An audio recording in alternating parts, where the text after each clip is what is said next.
அதனை மீண்டும் உருவாக்கி வழங்கிடவும் தமிழ்நாடு அரசின் நிதி ஆதாரங்கள் மட்டும் போதுமானது அல்ல. ஒன்றிய அரசின் பங்களிப்பும் இதற்கு பெருமளவில் தேவைப்படுகிறது. எனவே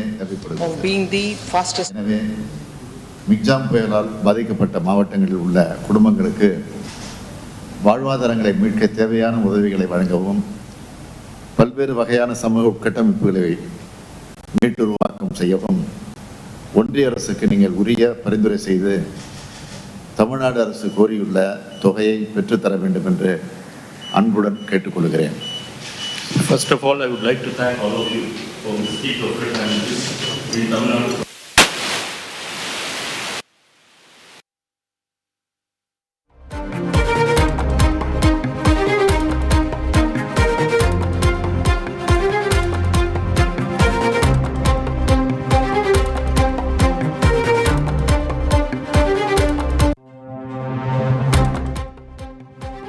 மிக்ஜாம் புயல் பாதிப்பு குறித்து ஆய்வு செய்த மத்திய குழுவினர் தற்பொழுது முதலமைச்சர் ஸ்டாலினுடன் ஆலோசனையில் ஈடுபட்டிருக்கிறார்கள். முழு விவரங்களை செய்தியாளர்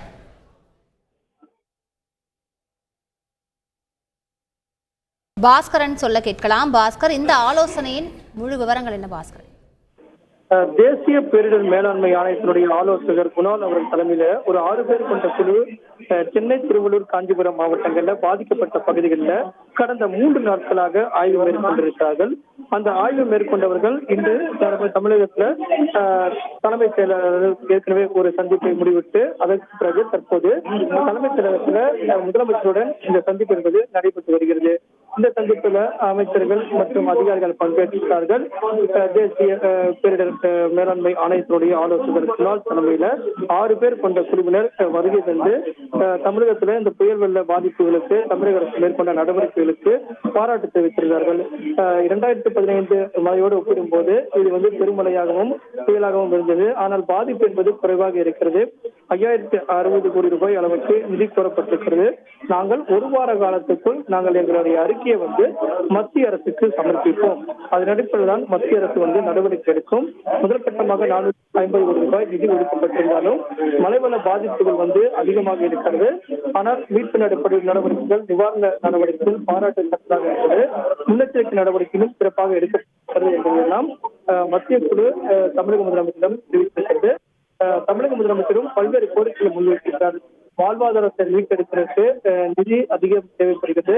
உட்கட்டமைப்புகள் பாதிக்கப்பட்டிருக்கிறது. ஏரிகள், சாலைகள், பாலங்கள், மக்களுடைய அன்றாட வாழ்க்கை, இயல்பு வாழ்க்கை எல்லாம் அந்த புயல் காலகட்டங்களில் பாதிக்கப்பட்டிருக்கிறது. நீர் மறுசீரமைப்புக்காக அதிக நிதி தேவைப்படுகிறது என்பதை தமிழக முதலமைச்சர் இந்த குழுவிடம் கோரிக்கைகளாக முன்வைத்திருந்தார். அதே நேரத்தில் இந்த வீடியோ பிரசன்டேஷன், புகைப்படங்கள், ஆதாரங்கள் எல்லாம் காட்டப்பட்டது.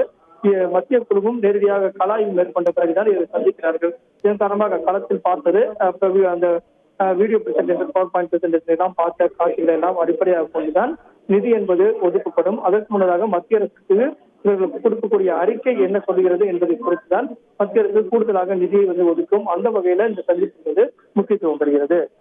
மிக்ஜாம் புயல் பாதிப்பு குறித்து 2 குழுக்களாக பிரிந்து ஆய்வு செய்த மத்திய குழுவினர் முதலமைச்சர் ஸ்டாலினுடன் தற்பொழுது ஆலோசனையில் ஈடுபட்டு வருகிறார்கள். முழு விவரங்களை செய்தியாளர் பாஸ்கரன் சொல்ல கேட்டோம். விவரங்களுக்கு நன்றி பாஸ்கரன்.